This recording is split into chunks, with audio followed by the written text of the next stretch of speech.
Good evening everyone. क्या बात है, गुड इवनिंग बच्चा, गुड इवनिंग। क्या बात है, और जनता कहाँ है? विजय दशहरा सेलिब्रेट कर रही है।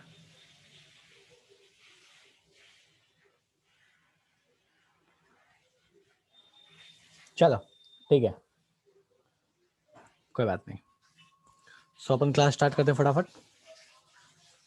लास्ट क्लास तक हम लोग कहाँ पढ़ चुके थे? तो लास्ट क्लास तक अपन पढ़ रहे थे, रिएक्टिविटी देख चुके थे, रिएक्शन हम देख चुके थे कि अगर मेटल मेटल के सॉल्ट के साथ रिएक्ट करता है तो कैसे प्रोडक्ट देता है। मींस डिस्प्लेसमेंट रिएक्शन अपन देख चुके थे, रिएक्टिविटी सीरीज देख चुके थे। कोई ऐसा है जिसको लास्ट क्लास तक डिस्प्लेसमेंट रिएक्शन में कोई समस्या है तो फटाफट अपने डाउट पूछ सकता है, फिर अपन आगे बढ़ेंगे। डिस्प्लेसमेंट रिएक्शन तक में कोई समस्या है तो फटाफट पूछ लीजिए।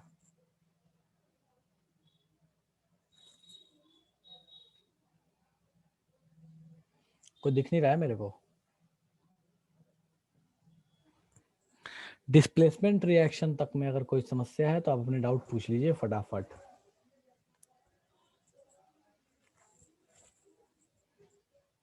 डन है। डिस्प्लेसमेंट रिएक्शन तक में मतलब कोई समस्या नहीं है, ऐसा है। चलो ठीक है। सो आज अपन आगे बढ़ते हैं और बात करते हैं फटाफट आयनिक कंपाउंड्स के बारे में कि भैया आयनिक कंपाउंड्स कैसे बनते हैं, उनकी रिएक्टिविटी कैसी होती है। ठीक है, ये लास्ट क्लास तक हम लोगों ने बात कर ली थी, यहां तक चर्चा हो चुका था अपना। ठीक है,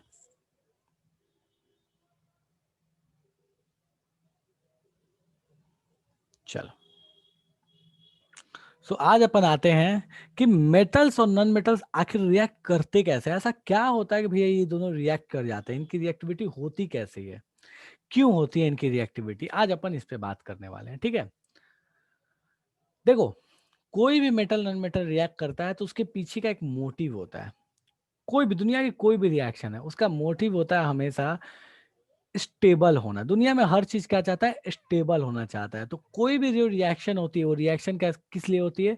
to gain stability.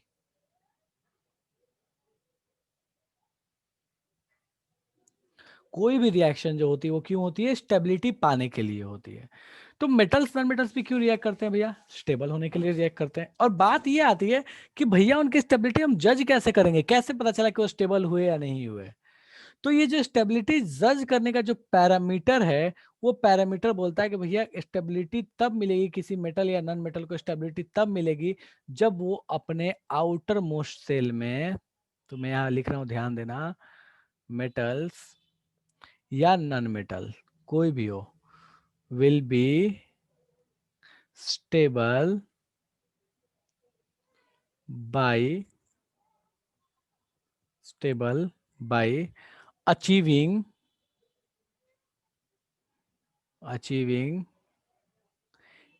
8 electron configuration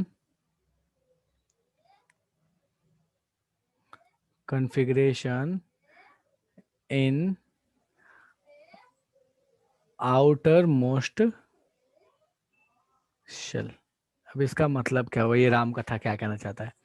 ये राम कथा ये कहना चाहता है कि भैया कोई भी एटम हो, चाहे वो मेटल हो चाहे वो नॉन मेटल हो, कोई भी एलिमेंट हो, वो अपनी स्टेबिलिटी कैसे पाता है? तो उसको स्टेबल होने के लिए अपने आउटर मोस्ट सेल में वो चाहता है कि 8 इलेक्ट्रॉन पूरे हो जाए। अगर उसके आउटर मोस्ट सेल में 8 इलेक्ट्रॉन पूरे हो जाएंगे तो वो मेटल हो या नॉन मेटल, वो स्टेबिलिटी को पालेगा। और अगर 8 इलेक्ट्रॉन पूरे नहीं हुए तो अपनी स्टेबिलिटी को नहीं पा पाएगा, नहीं अचीव कर पाएगा।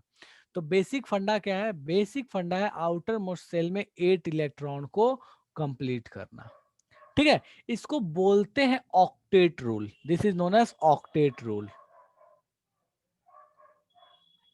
Octet rule. अब ऑक्टेट का मतलब क्या होता है यार? ऑक्टेट का मतलब ही होता है 8। ऑक्ट का मतलब ही क्या होता है? 8।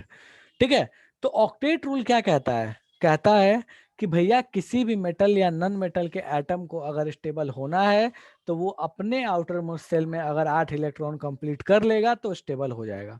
अब बात ये आती है कि आउटर मोस्ट सेल में 8 इलेक्ट्रॉन कंप्लीट करेगा कैसे? क्वेश्चन यहाँ पे आता है कि 8 इलेक्ट्रॉन कंप्लीट करेगा कैसे? तो वो एक इलेक्ट्रॉन कंप्लीट करने का तरीका है बाय एक्सचेंज। और एक्सचेंज का मतलब क्या होता है? एक्सचेंज का मतलब होता है लूज और गेन कुछ भी, ठीक है। तो ये जो 8 इलेक्ट्रॉन्स है, ये octet can be completed, octet can be completed by losing और गेनिंग इलेक्ट्रॉन्स। मतलब ये जो ऑक्टेट है ना, ये ऑक्टेट कंप्लीट कैसे होगा? तो भैया या तो वो लूज करके इलेक्ट्रॉन को कंप्लीट होगा, या इलेक्ट्रॉन को गेन करके कंप्लीट होगा। ये नहीं पता कि भैया कौन लूज करेगा कौन गेन करेगा, ये बाद में देखेंगे। लेकिन अपने को ये पता है कि वो इलेक्ट्रॉन, जो भी एटम है, वो अपने इलेक्ट्रॉन को क्या चाहेगा, या तो गेन करे या लूज करे, कुछ भी करे, लेकिन आउटर मोस्ट में 8 इलेक्ट्रॉन को कंप्लीट करे। यही चाहता है कोई भी एटम, ठीक है। और अगर वो ये काम कर लिया तो क्या हो जाएगा? स्टेबल हो जाएगा। मुझे इतना बता दो, इस ऑक्टेट रूल में और लूज और गेन वाले में समस्या है तो फटाफट बता दो। अब कौन गेन कौन लूज करेगा वो बात की बात है। सर है प्रॉब्लम। बोलो बोलो श्रुति, क्या समस्या सर है बच्चा? ऑक्टेट वाले में, ऑक्टेट, ऑक्टेट रूल में। ठीक है। ऑक्टेट रूल कहता है कि कोई भी एटम स्टेबल तब होगा जब वो अपने आउटर मोस्ट ऑर्बिट में, अपने आउटर मोस्ट सेल में 8 इलेक्ट्रॉन को कंप्लीट कर लेगा। आउटर मोस्ट सेल का मतलब क्या होता है? अगर आपको याद हो तो आप क्लास 9th में इलेक्ट्रॉनिक कन्फिग्रेशन पढ़े थे। के, एल, एम, एन, के में कितने इलेक्ट्रॉन, एल में कितने इलेक्ट्रॉन, एम में यस सर। कितने इलेक्ट्रॉन।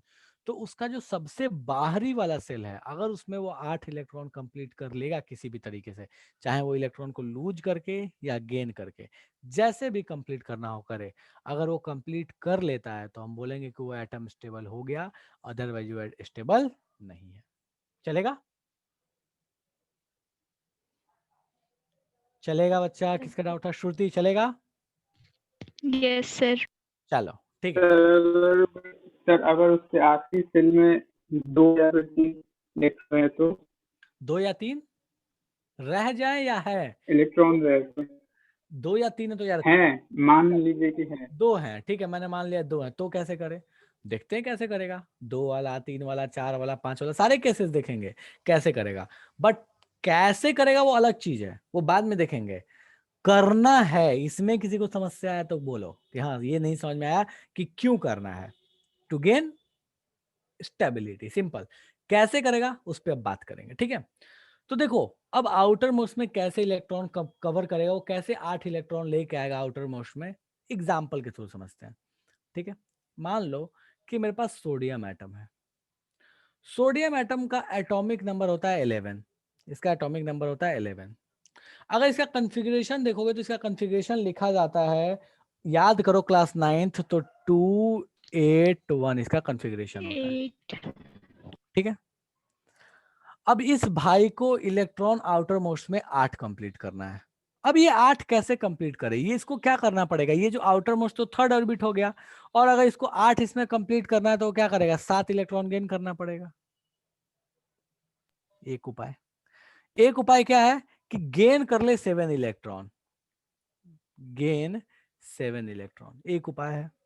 एक और उपाय इसके पास है क्या, कि ये जो बाहर का एक इलेक्ट्रॉन है ना, इसको ही लूज कर दे, ठीक है। Lose 1 electron. अगर 7 इलेक्ट्रॉन गेन कर लेगा तो कॉन्फ़िगरेशन क्या हो जाएगा? 288। और एक लूज कर देगा तो कॉन्फ़िगरेशन क्या हो जाएगा? 2,8।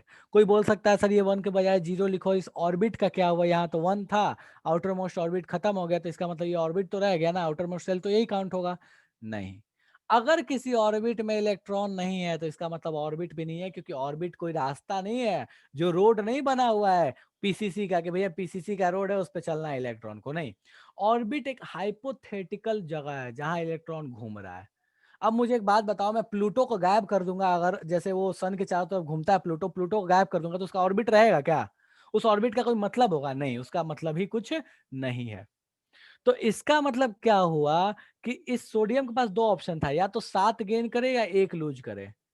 7 गेन करेगा तो ये बनेगा, 1 लूज करेगा तो ये बनेगा। दोनों ही में आउटर मोस्ट में 8 इलेक्ट्रॉन कंप्लीट हो जा रहे हैं, दोनों ही केस में। यहां भी 8 इलेक्ट्रॉन आउटर मोस्ट में हो रहे हैं, यहां भी 8 इलेक्ट्रॉन आउटर मोस्ट में हो रहे हैं। अब सोडियम सोचेगा कि यार 8 तो दोनों केस में हो रहा है, ज्यादा मेहनत किस में है, 7 गेन करने में या 1 लूज करने में? यार 7 गेन करना बड़ा मुश्किल काम है, 7 इलेक्ट्रॉन ढूंढ ढूंढ के लाओ, बड़ा मुश्किल है। उससे अच्छा है ना कि 1 इलेक्ट्रॉन गंवा दो। एक इलेक्ट्रॉन गंवा रहा है तो भी आउटर मोस्ट में 8 हो रहा है, और 7 पा रहा है तो भी आउटर मोस्ट में 8 हो रहा है।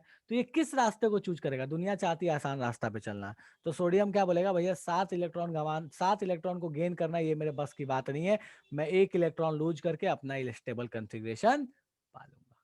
चलो सोडियम की बात रही, मान लो अपने पास मैग्नीशियम होता तो मैग्नीशियम का एटॉमिक नंबर है 12, कॉन्फ़िगरेशन इसका लिखोगे तो कॉन्फ़िगरेशन आ जाएगा 2 8 2। अब इसके पास भी 2 ऑप्शन है, 2 ऑप्शन क्या है, या तो गेन कर ले, गेन कितने इलेक्ट्रॉन कर ले, 6 इलेक्ट्रॉन, 2 है बाहर में, 6 गेन कर लेगा तो 8 हो जाएगा, कॉन्फ़िगरेशन हो जाएगा 2 8 8। या तो लूज कर दे 2 इलेक्ट्रॉन तो कॉन्फ़िगरेशन हो जाएगा 2,8। क्या करे बेचारा, लूज करे या गेन करे? मुझे जल्दी बताओ कि लूज करे या गेन करे। 2 ऑप्शन है, सर लूज करें। एक गेन करे या 2 लूज करे, क्या करेगा वो? आसान काम है ना यार। सोडियम, अब मैग्नीशियम क्या करेगा बेचारा, बोलेगा यार 6 लेके कहां से आऊं मैं, इतना मेहनत तो नहीं कर सकता, इसको छोड़ो, लूज कर लो, काम बन गया, चलेगा। चलो अगला एग्जांपल देखते हैं। मान लो मेरे पास है ऑक्सीजन, कॉन्फ़िगरेशन इसका क्या है 2,6। इसके पास 2 ऑप्शन है, इसके पास भी 2 ऑप्शन है, या तो गेन कर ले, आउटर मोस्ट में 6 है, या तो गेन कर ले 2 इलेक्ट्रॉन, कॉन्फ़िगरेशन हो जाएगा 2,8, या लूज कर दे 6 इलेक्ट्रॉन। यार 6 इलेक्ट्रॉन ये लूज करेगा, तो लूज अगर 6 इलेक्ट्रॉन किया तब तो ऐसे ही बहुत अनस्टेबल हो गया, क्योंकि 2 ही बचा आउटर मोस्ट में, तब तो ये तो ऑप्शन इसके पास है ही नहीं बेसिकली, तो इस ऑप्शन को तो छोड़ ही दो। तो इसके पास क्या बचा, एक ही ऑप्शन कि भैया किसी तरह से वो क्या करे, 2 इलेक्ट्रॉन को गेन कर ले। क्लोरीन था अपने पास, मान लो क्लोरीन की बात करते हैं। क्लोरीन, इसका एटॉमिक नंबर कितना होता है भैया 8, क्लोरीन एटॉमिक नंबर कितना होता है 17। कॉन्फ़िगरेशन इसका क्या होता है, याद करो क्लास 9th, 2,8,7। क्या ऑप्शन है इसके पास, या तो गेन करे 1 इलेक्ट्रॉन, ठीक है, 1 इलेक्ट्रॉन गेन करे, कॉन्फ़िगरेशन 2,8,8 कर ले, या लूज कर ले 7 इलेक्ट्रॉन, कॉन्फ़िगरेशन 2,8 हो जाए। बताओ दोनों में से क्या चूज करना है, इसके लिए आसान है, गेन। Gain sir. ऑब्वियस है कि भैया एक गेन करना है, इसके लिए ज्यादा आसान काम है, तो एक गेन करेगा, बोला लूज करने को हटा दो। तो यही सारे काम करके कोई भी मेटल या नॉन मेटल जो होता है वो अपने आप को क्या कर लेता है, स्टेबल करने की कोशिश करता है, या तो वो लूज करेगा या तो वो गेन करेगा। चलो ठीक है, ये तो कोई समस्या नहीं है कि चलो। लेकिन सर इससे एलिमेंट तो चेंज हो जा रहा है ना। एलिमेंट कहाँ चेंज हो रहा है, एलिमेंट तब चेंज होगा जब प्रोटॉन बदलेगा, न्यूट्रॉन बदलेगा, न्यूट्रॉन भी नहीं, जब प्रोटॉन बदलेगा। जब तक प्रोटॉन नहीं बदलता तब तक कोई एलिमेंट कभी नहीं बदलता। कैसे एलिमेंट सर, 2 है और सर 8 है, 2 हट जा रहा है, लूज हो जा रहा है, तो सर ये तो फिर मैग्नीशियम तो सर नियोन बन जा रहा है ना। नहीं बन रहा है, कोई भी एलिमेंट, वो मैग्नीशियम का आयन बन रहा है। कोई भी एलिमेंट वो कहाँ, वहां पीरियोडिक टेबल में वो कहाँ बैठा है, वो कौन सा एलिमेंट कहलाएगा, ये नंबर ऑफ इलेक्ट्रॉन पे डिपेंड नहीं करता कभी भी, वो नंबर ऑफ प्रोटॉन पे करता है, इसको बोलते हैं एटॉमिक नंबर। न्यूट्रल के केस में वो अलग बात है कि इलेक्ट्रॉन और प्रोटॉन का नंबर सेम होता है, इसीलिए कभी एटॉमिक नंबर इलेक्ट्रॉन के नंबर से नहीं डिफाइन किया गया है। एटॉमिक नंबर को हमेशा प्रोटॉन के नंबर से डिफाइन किया गया, और प्रोटॉन इन सब में कभी भी नहीं बदला है। चलेगा? Yes sir. हाँ, तो ये कहानी थी भैया क्लोरीन की। अब एक सिंपल सा एक चार्ट में बना के देता हूँ, ठीक है। अब मुझे ये बताना, एक चार्ट बनाते हैं अपन कि भैया आउटर मोस्ट के इलेक्ट्रॉन लिखते हैं और चेक करते हैं कि वो क्या करना चाहेगा। तो मान लो आउटर मोस्ट इलेक्ट्रॉन, इधर लिखेंगे आउटर मोस्ट के इलेक्ट्रॉन क्या है, इधर या तो लूज करेगा या गेन करेगा। अब ये अपन डिसाइड करके बताएंगे कि कितना और क्या करेगा, ठीक है। चलो फटाफट अपन कर लेते हैं इसको, ठीक है। चलो, आउटर मोस्ट में अगर 1 इलेक्ट्रॉन है, जैसे अभी सोडियम था, क्या करना चाहेगा भैया, लूज करना चाहेगा, गेन करना चाहेगा, लूज करना चाहेगा। कितना लूज करना चाहेगा, 1 लूज करना चाहेगा, चलेगा।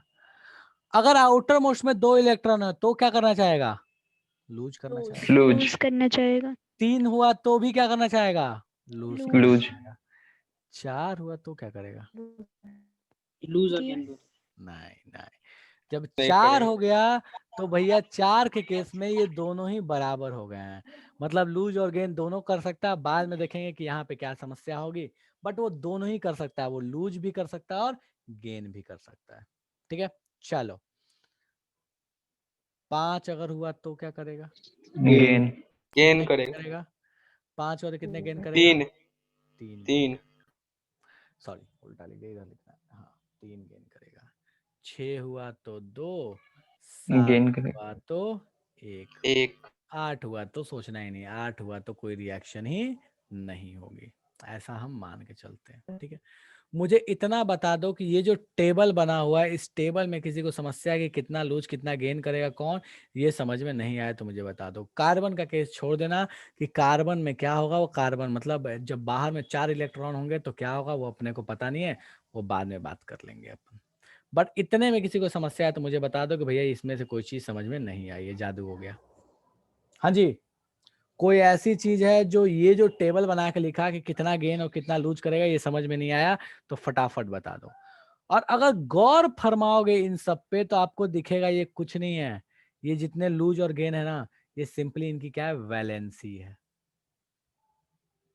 ये सिंपली इनकी क्या है, वैलेंसी है, चाहे वो लूज हो चाहे वो गेन हो। याद करो, आउटर मोस्ट में 1 सोडियम वैलेंसी होती है 1, आउटर मोस्ट में 2 मैग्नीशियम वैलेंसी होती है 2, आउटर मोस्ट में 3 एल्यूमिनियम वैलेंसी होती है 3, आउटर मोस्ट में 5 नाइट्रोजन वैलेंसी होता है 3, आउटर मोस्ट में 6 ऑक्सीजन वैलेंसी होती है 2, आउटर मोस्ट में 7, ध्यान दो यहाँ पे, आउटर मोस्ट में 7 कहाँ गई है, हाँ ये, हाँ हाँ ठीक है, आउटर मोस्ट में 7 वैलेंसी होती है, ये कौन, फ्लोरीन क्लोरीन।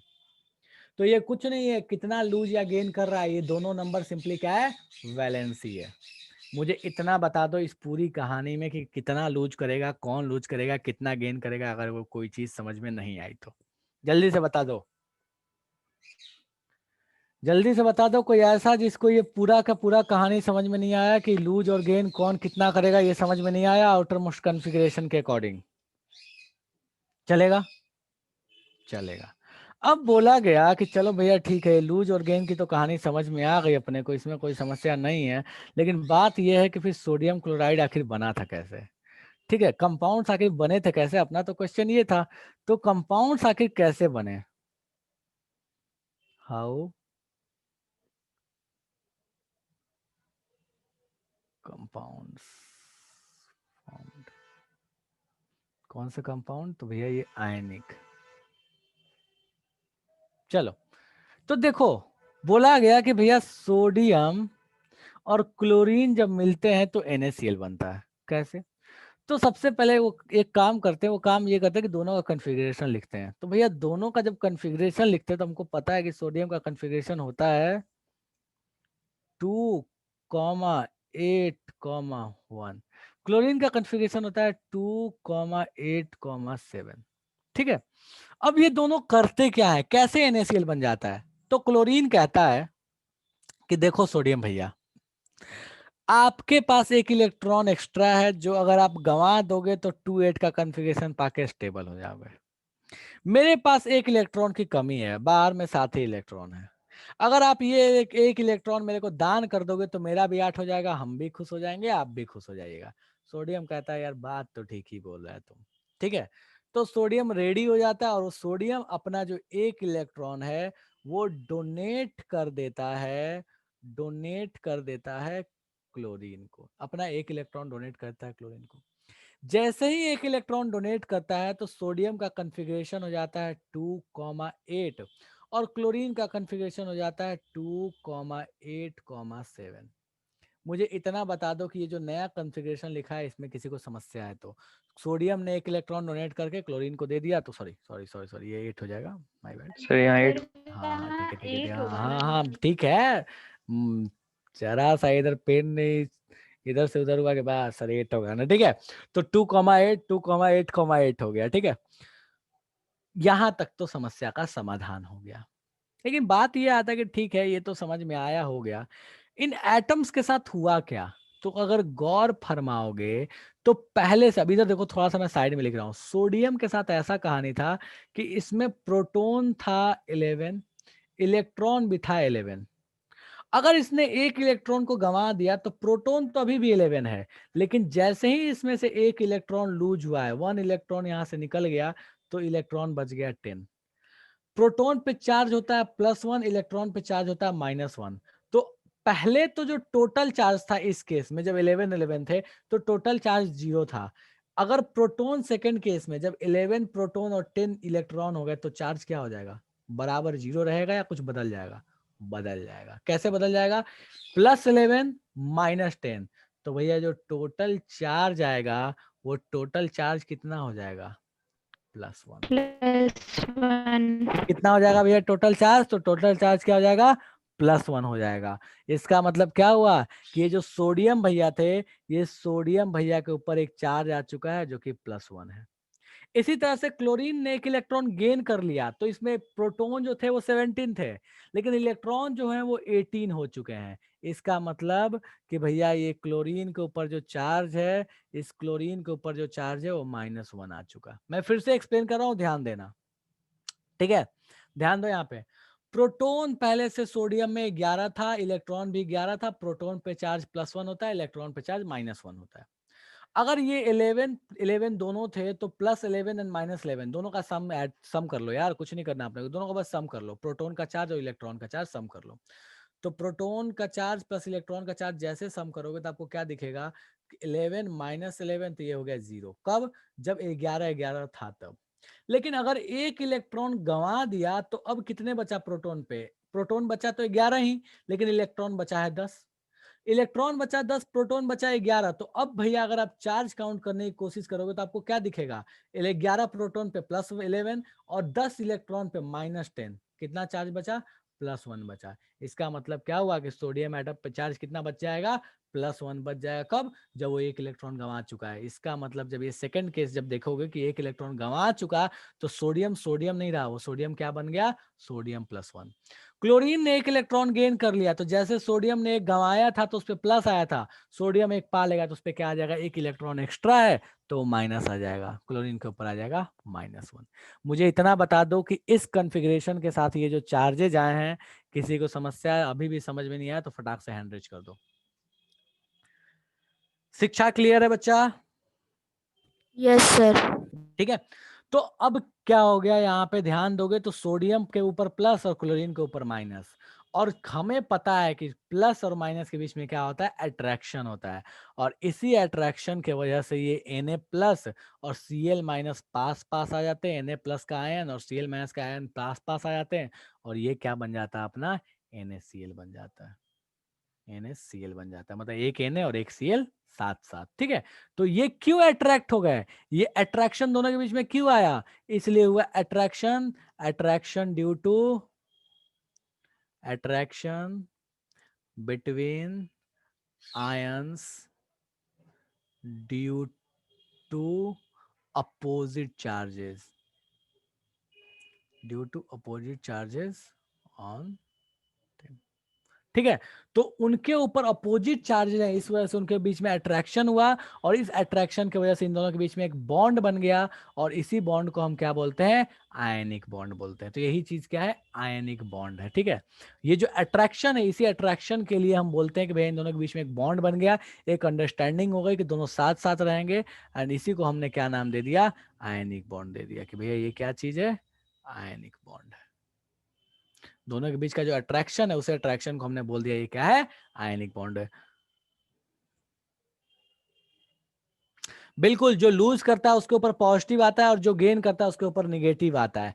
क्यों गेन करता है तो निगेटिव आता है? क्योंकि इलेक्ट्रॉन के ऊपर निगेटिव होता है, वो आ गया एक्स्ट्रा तो निगेटिव हो गया।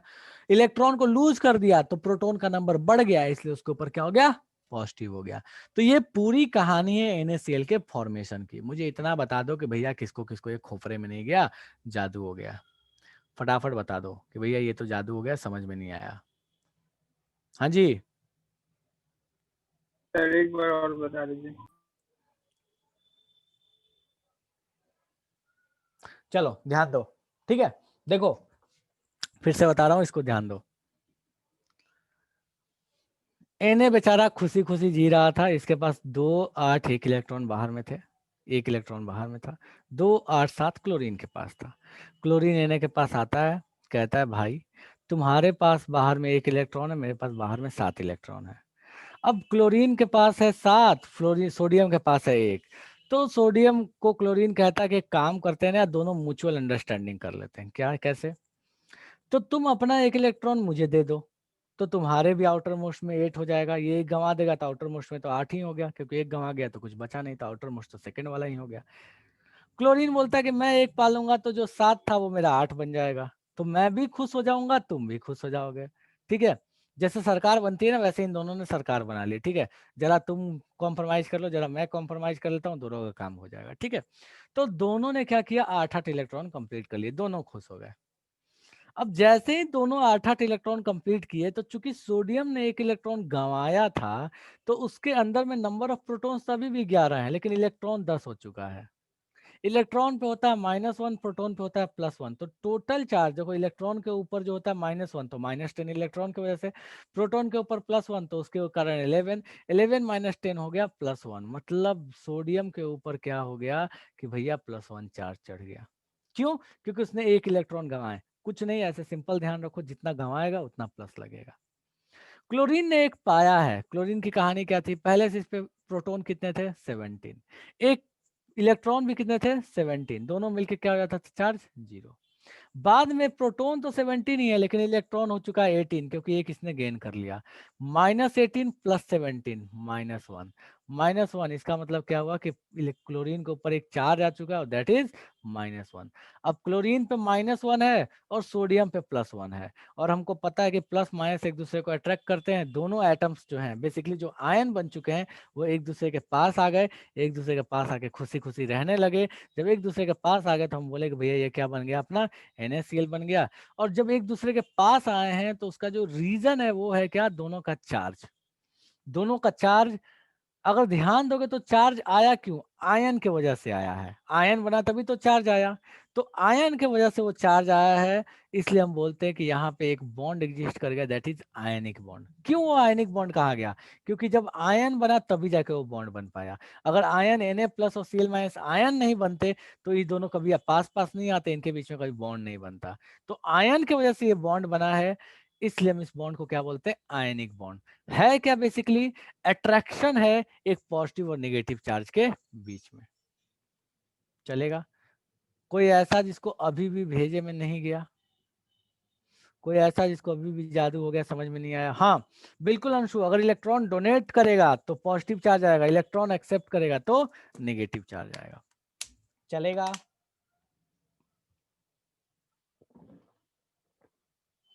चलो ठीक है, एक और एग्जांपल देखते हैं, एक और एग्जांपल। चलो मान लो मुझे बोला, सर बोलो जो बेटा। आयोनिक बॉन्ड होता है वो साइन बेस्ड होता है।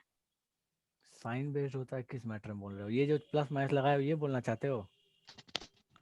यस सर, हाँ बिल्कुल, आयनिक बॉन्ड का। हाँ बिल्कुल, इसमें साइन होता है ना। देखो सोडियम के ऊपर प्लस और क्लोरीन के ऊपर माइनस है, ठीक है? Yes sir. हाँ, उसमें एक देखो, आयनिक बॉन्ड जब भी बनेगा तो उसमें एक केटायन होगा, एक पॉजिटिव चार्ज वाला होगा और एक नेगेटिव चार्ज वाला होगा, ये हमेशा फिक्स है। दो आयन पॉजिटिव नेगेटिव होगा तभी तो अट्रैक्शन होगा, अगर नेगेटिव नेगेटिव में कभी अट्रैक्शन होगा, पॉजिटिव पॉजिटिव में अट्रैक्शन होगा नहीं। एक पॉजिटिव होगा और एक नेगेटिव होगा, ठीक है? चलो दूसरा एग्जाम्पल लेके देखते हैं इसको, जरा बात करते हैं।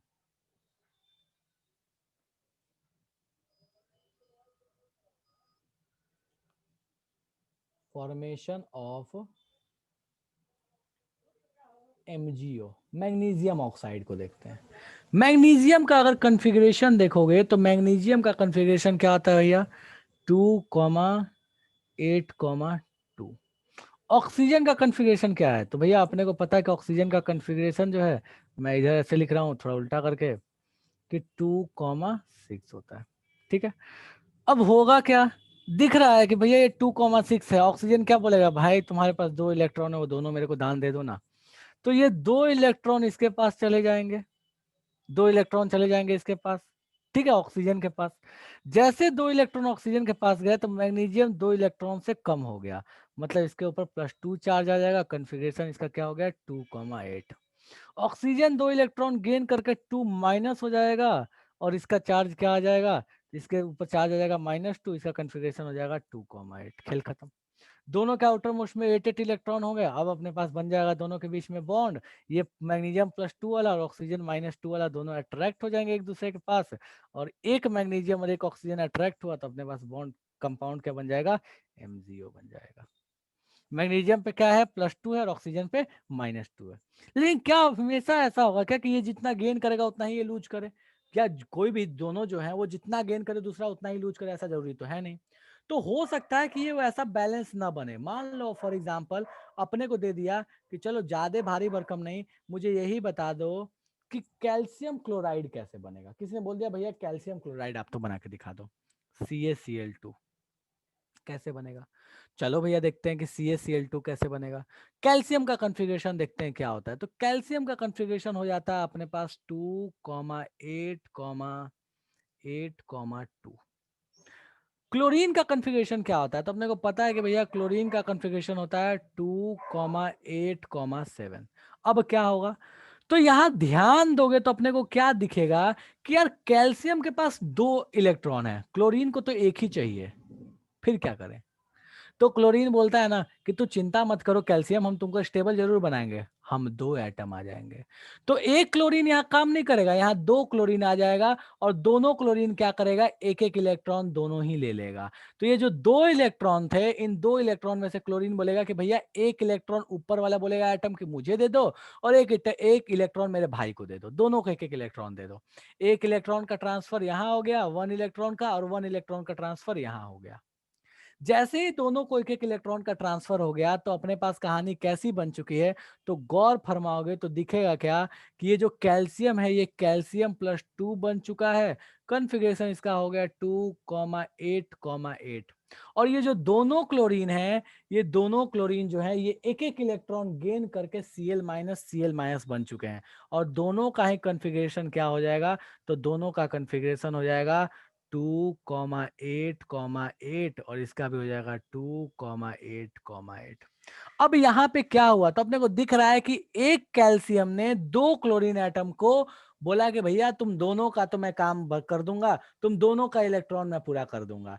तो बेसिकली देखा जाए तो एक कैल्शियम एटम के साथ कितने क्लोरीन एटम आ रहे हैं, 2 क्लोरीन एटम आ रहे हैं। तो हम इसका फॉर्मूला क्या लिखेंगे, बोलेंगे कि भैया इसका फॉर्मूला हम ऐसे लिख देंगे कि एक अपने पास कैल्शियम है तो Ca लिख दिया, और अपने पास क्लोरीन 2 है तो Cl के नीचे 2 लिख दिया। Ca एक है, कैल्शियम एक है तो Ca लिखा, और Cl के नीचे 2 लिख दिया। क्यों, क्योंकि एक कैल्शियम के साथ कितने क्लोरीन आ रहे हैं, 2 क्लोरीन आ रहे हैं, तब जाके ये पूरी कहानी हो रही है।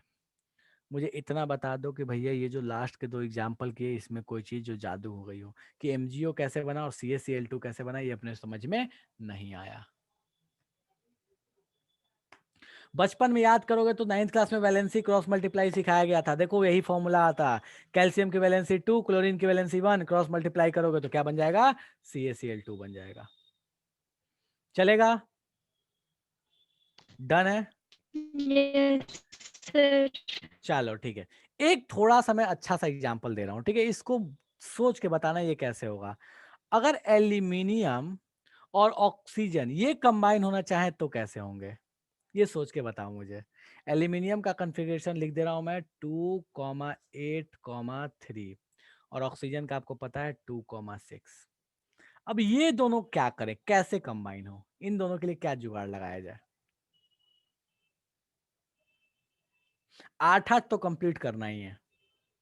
देखो इसके लिए क्या जुगाड़ लगेगा, इसके लिए जुगाड़ ऐसा लगेगा कि यार इसके पास 3 इलेक्ट्रॉन है, ये 3 गेन करे 3 लूज करे, और इसको चाहिए 2 ही, क्या करे बेचारा। तो अगर मान लो एक और भी ऑक्सीजन आ गया तो भी समस्या है। क्या समस्या है कि एक और भी ऑक्सीजन, मान लो अगर एक और ऑक्सीजन आ जाता है, मान लो एक और ऑक्सीजन लगा दिया, तो समस्या क्या हो जाएगा 2,6। अब इसको भी 2 चाहिए, अब इसके पास मतलब टोटल 4 इलेक्ट्रॉन चाहिए दोनों को मिला के, यहाँ तो इसके पास 3 ही है। 1 है तो भी समस्या, 2 है तो भी समस्या। तो बोलता क्या है ना ऑक्सीजन कि भाई तू अपने तरफ से 2 हो जा, हम अपनी तरफ से 3 हो जाते हैं, हम दोनों का काम हो जाएगा।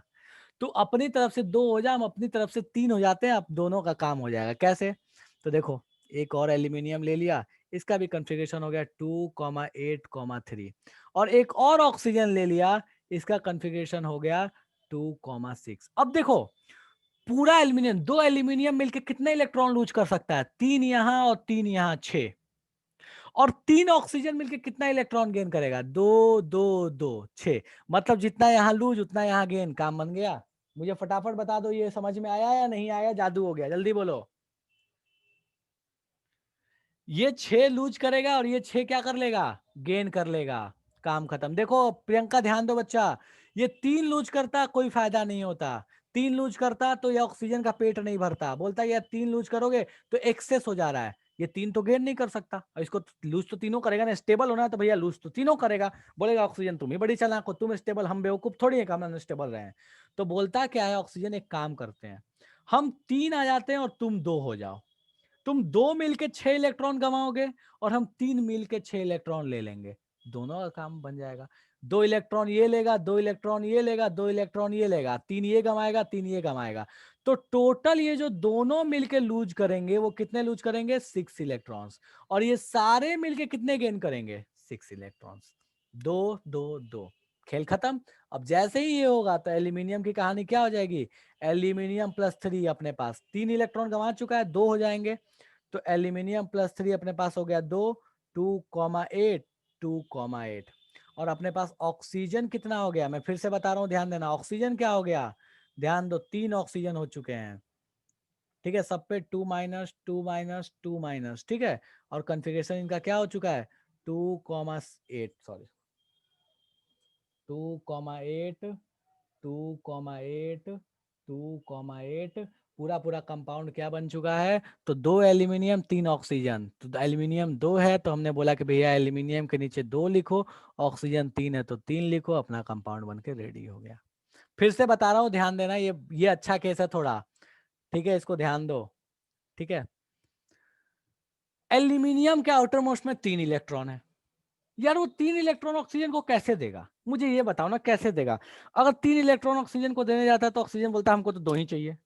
बोलेगा कि मैं बेवकूफ थोड़ी हूँ जो तुमको 2 दे दूंगा, अपने पास फिर एक बचा के रखूंगा, फिर अनस्टेबल रहूंगा। उसको तो तीनों ही लूज करना है। करे क्या एल्यूमिनियम? और ऑक्सीजन के साथ ही लूज करना है। अब ऑक्सीजन अगर 1 है तो 2 लेगा, 2 है तो ऑक्सीजन 4 ले लेगा। अब 4 लेने आएगा तो फिर एल्यूमिनियम के पास कमी हो गया, तब तो 3 लूज कर सकता है, 4 तो लूज करेगा नहीं। बड़ा समस्या है, घंघोर भी पत्ती है। तो ऑक्सीजन आइडिया देता है, बोलता क्या कि हम हो जाते हैं 3, तुम हो जाओ 2। तुम 2 हो जाओगे तो 2 मिलके 6 इलेक्ट्रॉन गंवा सकते हो, और हम 3 मिलके, ऑक्सीजन 3 मिलके 6 इलेक्ट्रॉन गेन कर सकता है। खेल खत्म। 3 ऑक्सीजन 6 इलेक्ट्रॉन गेन कर लेगा, 2 2 2, और 2 ऑक्सीजन 3 3 गंवा देगा। एल्यूमिनियम भी खुश, ऑक्सीजन भी खुश। 2 एल्यूमिनियम 3 ऑक्सीजन की जोड़ी लग गई, वाह वाह वाह वाह, हो गया, बॉन्ड बन गया, अपने पास Al2O3 आ गया। इतना बता दो किसको किसको अभी भी खोपरे में नहीं गया Al2O3 कैसे बना? बताओ भैया फटाफट कि किसको किसको अभी भी समझ में नहीं आया Al2O3 कैसे बना? और सब में तो वाह वाह वाह वाह कर रहे थे। देखो मुझे ये समझ में नहीं आया कि किसी ने मुझे मैसेज किया। देखो देख लो, और नहीं समझ में आया तो पूछ लो। कोई ऐसा इसको नहीं समझ में आया फिर से मैसेज करो तो। अंशु ऑडियो ऑन करो। अंशु,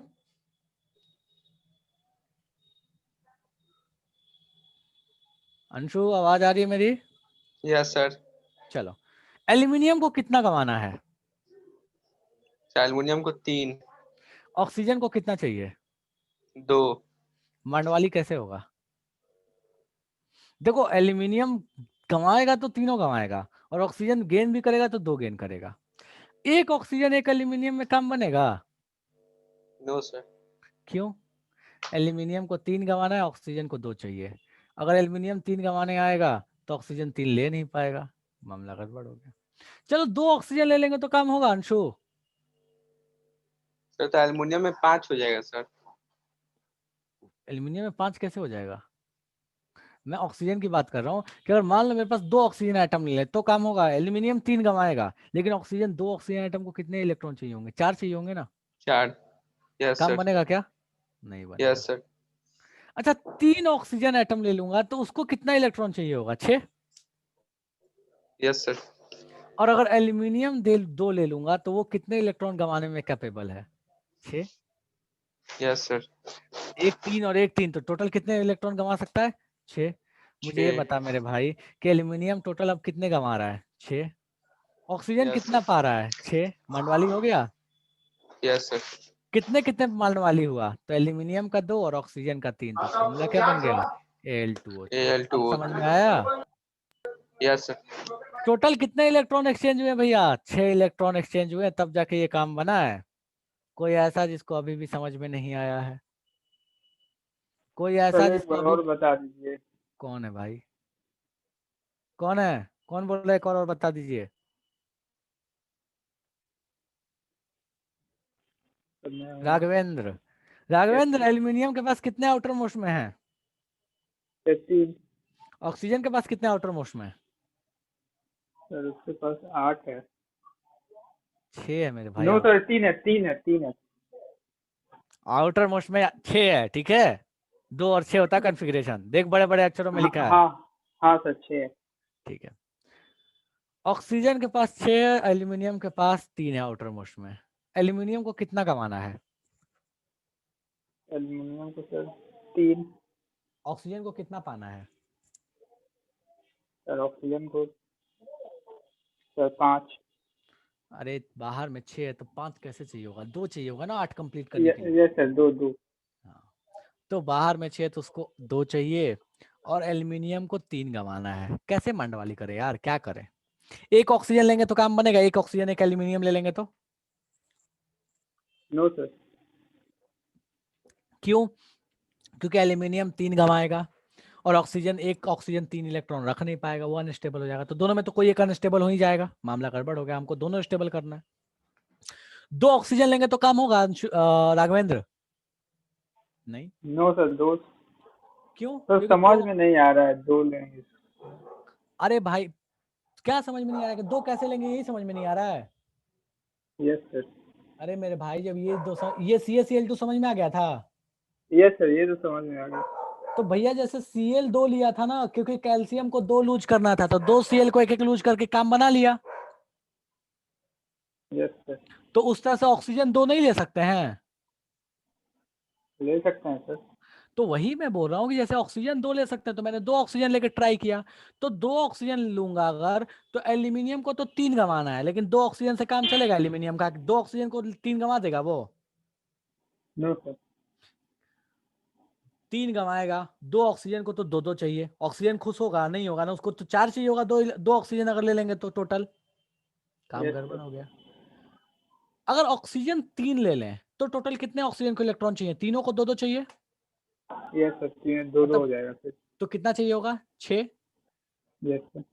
और अगर 2 और 6 एल्यूमिनियम के 2 एटम ले लें तो कितने इलेक्ट्रॉन गंवा सकता है एल्यूमिनियम? सर, एल्यूमिनियम को 2 ले लेंगे तो 1 गंवा सकता है सर। अरे एक एल्यूमिनियम 3 इलेक्ट्रॉन गंवा सकता है, तो 2 एल्यूमिनियम 6 इलेक्ट्रॉन गंवाएगा ना मेरे भाई। हाँ सर। समझ में आ रहा है? जादू हो गया। आ रहा है। शकल पे मतलब शकल नहीं है, मुझे आवाज से पता चल रहा है कितना आ रहा है।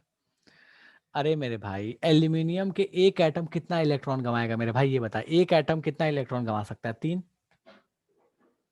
हाँ सर। तो 2 एटम कितना इलेक्ट्रॉन गंवा सकता है, ये बता मेरे को। 6। 6। तो अगर एल्यूमिनियम के 2 एटम ले ले तो वो 6 इलेक्ट्रॉन गंवा सकता है।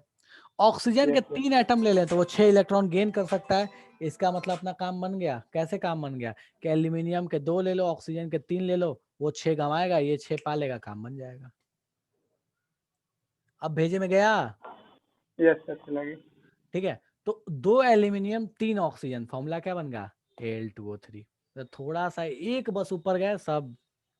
हमको तो सर बस बुक वाला बता दो, इसलिए बुक वाले से आगे जाने में ना कभी कभी सोचना पड़ता है कि जाऊं कि ना जाऊं। चलो एनीवेज ठीक है, ज्यादा परेशान होने की जरूरत नहीं है। ठीक है, तो ये अपने पास कहानी होगी कि भैया आयनिक बॉन्ड बनता कैसे है। ठीक है, बात कर लेते हैं आयनिक बॉन्ड की प्रॉपर्टीज के बारे में कि आयनिक बॉन्ड की प्रॉपर्टीज क्या होती है। ठीक है, कहाँ गया? हाँ, ये कुछ कॉन्फ़िगरेशंस लिखे हुए हैं, आपके एनसीईआरटी में दिया हुआ है, वहां से देख सकते हो। बाकी आपको पता है, उसमें कोई समस्या अपने को है नहीं। बाकी ये कुछ मेटल्स के कॉन्फ़िगरेशन, नॉन मेटल्स के कॉन्फ़िगरेशन दिए हुए हैं। अब अपन आते हैं प्रॉपर्टीज ऑफ आयनिक कंपाउंड्स। ठीक है, तो सबसे पहली प्रॉपर्टी, नॉर्मली आयनिक कंपाउंड्स जो होते हैं ये सॉल्युबल इन वाटर होते हैं, सॉल्युबल इन H2O होते हैं। ठीक है, एग्जाम्पल के तौर पे आयनिक कंपाउंड के एग्जाम्पल के तौर पे बात कर लें तो एग्जाम्पल के तौर पे कुछ कुछ लिख देता हूं मैं, जैसे NaCl,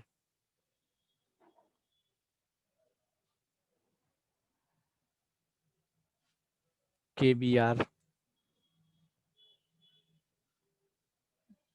MgO एक्सेट्रा। ये सारे क्या है, आयनिक कंपाउंड है।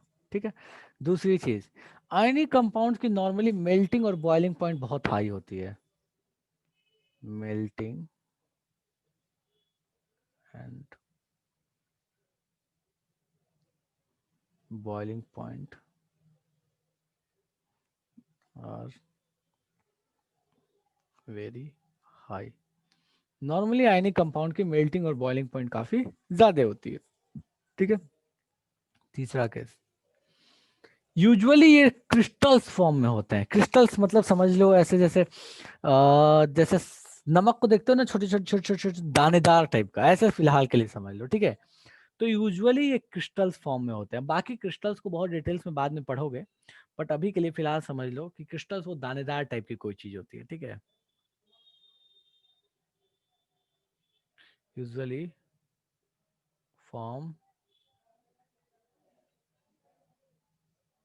क्रिस्टलाइन स्ट्रक्चर, नॉर्मली ये क्रिस्टल स्ट्रक्चर में पाए जाते हैं, क्रिस्टलाइन स्ट्रक्चर अपन लिखते हैं इसको। ठीक है, एंड द लास्ट थिंग, ये बॉन्ड जो होता है, आयनिक बॉन्ड जो होता है वो काफी स्ट्रांग होता है। अबे ठीक है यार, क्या स्पेलिंग पे परेशान हो जाते हो। लो चेंज कर दे रहा हूं मैं, हे भगवान, धन्य हो प्रभु।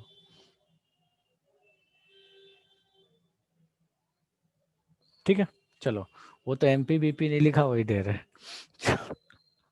ठीक है, तो usually form crystalline structure and last is the ionic bonds are very strong, ये नॉर्मली बहुत स्ट्रांग होते हैं। ठीक है, तो ये आपके पास पूरी कहानी है आयनिक बॉन्ड की। ठीक है, कि आयनिक बॉन्ड बनता कैसे है और उनकी प्रॉपर्टीज क्या होती है। ठीक है, फिर से रिपीट कर रहा हूँ प्रॉपर्टीज। पहली चीज कि आयनिक कंपाउंड्स नॉर्मली जो होते हैं वो सॉल्युबल होते हैं वाटर में, NaCl, KBr, MgO, ये सब सॉल्युबल होते हैं वाटर में। इनकी मेल्टिंग और बॉइलिंग पॉइंट काफी ज्यादा होती है। ये यूजुअली क्रिस्टलाइन स्ट्रक्चर्स बनाते हैं, क्रिस्टल्स बनाते हैं। And the last thing is कि ये जो बॉन्ड होता है वो काफी स्ट्रांग होता है in comparison to other bonds. ये काफी स्ट्रांग होता है, other bonds are like covalent और कोऑर्डिनेट बॉन्ड। ठीक है, अंशु बोल रहा है सर मेल्टिंग और बॉइलिंग पॉइंट हाई क्यों होता है। मेल्टिंग और बॉइलिंग पॉइंट इसलिए बच्चा हाई होता है क्योंकि ये बॉन्ड बहुत स्ट्रांग होता है। स्ट्रांग होने की वजह से इसको तोड़ना आसान नहीं है। जब तोड़ना आसान नहीं है तो तुम सोच के देखो, बचपन में पढ़ाया गया था कि अगर मॉलिक्यूल्स के बीच, पार्टिकल्स के बीच में अट्रैक्शन बहुत ज्यादा है, याद करो पढ़ाया था क्लास 8 में, कि अट्रैक्शन बहुत ज्यादा है तो वो सॉलिड फॉर्म में रहेगा। सॉलिड में रहेगा तो उसका मेल्टिंग पॉइंट ज्यादा होगा। जितना ज्यादा अट्रैक्शन उतना ही मुश्किल है मेल्ट करना, उतना मुश्किल मेल्ट करना तो उतना ही मुश्किल बॉयल करना। रीजन सिंपल है कि वो बॉन्ड बहुत स्ट्रांग है। सारी कहानी वहीं से आती है कि बॉन्ड बहुत स्ट्रांग है। चलेगा, तो ये पूरी कहानी थी आयनिक बॉन्ड से रिलेटेड कि बनता कैसे है, क्या होता है। एक होमवर्क है, आराम से दे रहा हूँ इसको, घर पे प्यार से करना है इसको। ठीक है, Al2O3 का फॉर्मेशन तो मैंने आपको सिखा दिया, एक फॉर्मेशन आप आराम से घर पे कीजिएगा, कैसे होता है सोचना इस पे। ठीक है, मान लो मुझे बनाना होता Ca3N2, इसको बोलते हैं कैल्शियम नाइट्राइट। ठीक है, this is known as calcium nitride. Okay, calcium nitride कैसे बनेगा आराम से घर पे सोचना। ठीक है, ये फॉर्मूला कैसे बनाया जाएगा, आयनिक फॉर्म में कैसे कितने इलेक्ट्रॉन्स ट्रांसफर करेंगे तो ये कहानी बनेगी। कैल्शियम नाइट्राइड बोलते हैं इसको। चलेगा, चलो मैंने फॉर्मूला लिख के दे दिया आपको, ऐसे नाम लिख के देता मैं कैल्शियम नाइट्राइड, बट ठीक है मैंने फॉर्मूला लिख दिया ताकि आपको आसानी हो बनाने में। ठीक है, तो एक इसको आराम से ट्राई करना। एक और भी देता हूँ मैं, इधर नाम उसका लिख दे रहा हूँ, इसको आप खुद से ट्राई कीजिएगा, मैं नाम नहीं लिख रहा, ठीक है।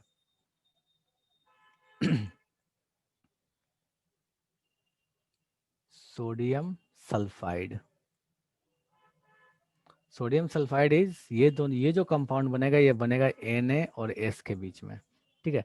अब आराम से सोचना कि ये कंपाउंड कैसे बनेगा, ये होमवर्क है आपके पास, HW है, आराम से इसको सोचना कि ये कैसे कितने इलेक्ट्रॉन्स का ट्रांसफर किया जाएगा, तो ये बनेगा और ये बनेगा, चलेगा।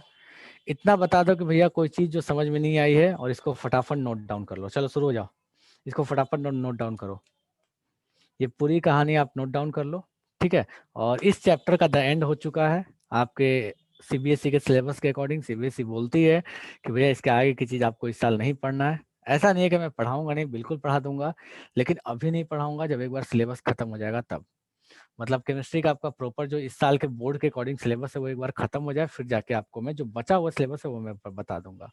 सो NCERT बोली है इस साल, CBSE ने बोला है कि metallurgical process, extraction of metals नहीं करना है, यहीं तक करना है।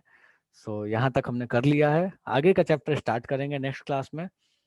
जो इसका बचा हुआ पार्ट है, type of covalent compound, Anshu type of covalent, ये सब बहुत डिटेल्स में बहुत आराम से कभी पढ़ लेंगे यार, कोई दिक्कत नहीं है। फिलहाल मैं CBSE के सिलेबस वाली बात कर रहा हूँ, CBSE ने इस बार यहीं तक बोला है, सो हम फिलहाल यहीं रुक रहे हैं, ठीक है। बाकी तुम मेरे से जितना रिसर्च करवा के टॉपिक्स जानना चाहते हो, पढ़ना चाहते हो, मैं सारा पढ़ा दूंगा, उसमें मेरे को कोई समस्या नहीं है, ठीक है। चलो, सो इसको लिख लिया आई गेस, किसी का बचा हुआ है लिखना तो मुझे बता दो फटाफट। और ये इधर वाले लिख लो यार, ये फॉर्मेशंस, ठीक है, ये लिख लो, और नेक्स्ट क्लास में अपन वो जो होमवर्क दिया उसको कर लेंगे, ठीक है। इसको लिख लो फटाफट। सर नेक्स्ट क्लास में कौन सा टॉपिक चालू होगा? नेक्स्ट क्लास में अपन स्टार्ट करेंगे कार्बन एंड इट्स कंपाउंड। देखता हूँ कार्बन इट्स कंपाउंड स्टार्ट करेंगे उसमें भी, क्योंकि बहुत सारा काट छाट किया गया है उस चैप्टर में। सो कार्बन कंपाउंड स्टार्ट करेंगे, ठीक है। चलो,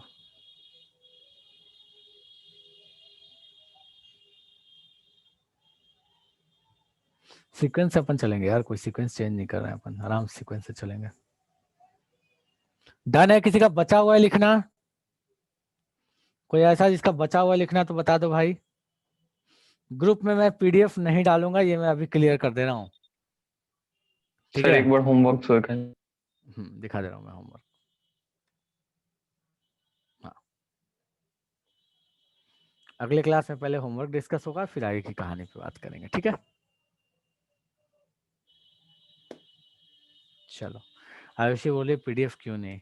आयुषी बच्चा इसलिए PDF नहीं क्योंकि बहुत लोग आलस के चक्कर में लिखते नहीं हो, बस PDF लेके खुश रहते हैं कि छोड़ो यार नोट करने की जरूरत क्या है, और जब नोट नहीं करते तो उसका नुकसान होता है। इसलिए मैं ये काम नहीं करूंगा, आप लोग गलत फायदा उठा रहे हो इस चीज का, इसलिए नो PDF। नो सर, हम लोग नोट कर लेते हैं। बच्चा आप नोट कर लेते हो, सब नहीं करते, इसलिए। सर तो गर्ल्स वाले ग्रुप में डाल दीजिए। अच्छा, ये क्या गारंटी कि गर्ल्स वाले ग्रुप से बॉयज वाले ग्रुप में नहीं जाएगा, या किसी को नहीं मिलेगा, ये बताओ मेरे को। ठीक है प्रियंका, ओके बेटा, डन। चलो ठीक है फिर। बिल्कुल गलत बात है आयुषी बच्चा, ये बिल्कुल गलत बात आपने बोला, ठीक है। सब एक जैसे नहीं होते, ठीक है। मैं ये नहीं बोला किसी एक को मैं किसी एक को बोला, और ये किसने बोला कि हम ये नहीं बोले, हम बोल रहे हैं बॉयज और गर्ल्स सब आपके लिए इक्वल है ना। हाँ बिल्कुल, तो सर आप हम लोग को कैसे सेंड कर सकते हैं केवल? मैं किसी को नहीं सेंड कर सकता, ये सिर्फ वही बात बोले। किसी को नहीं, बॉयज गर्ल मतलब क्यों हो ही नहीं सकता, किसी को क्या, किसी एक को भी नहीं दे सकता मैं, वो सवाल ही नहीं उठता किसी को देने का, ठीक है। सब नालायक, मतलब एक भी अगर ऐसा है जो नहीं लिखता तो समस्या है, इसलिए कोई बात नहीं। सारे नोट डाउन करो, नोट डाउन करने का टाइम मिल रहा है आराम से। हाँ मुझे ये पता है कि स्क्रीनशॉट लोगे तो लिखोगे, स्क्रीनशॉट के भरोसे नहीं रह सकते, लेकिन PDF के भरोसे रह जाते हैं। पता है स्क्रीनशॉट लेंगे इधर उधर हो सकता है, तो नोट तो करना पड़ेगा, उसका उपाय नहीं है, वरना ज्यादा बड़ी समस्या हो सकती है। PDF में तो सब सोचते हैं हाँ, ठीक है कोई बात नहीं। चलो ठीक है, ओके, तो फिलहाल की सभा को समाप्त करते हैं अपन यहीं पे। किसी की कोई समस्या है, कुछ पूछना है तो पूछ सकते हो, बाकी अपन सभा समाप्त करेंगे। चलो ठीक है फिर, bye bye. Thank you sir. Okay, bye bye, bye bye.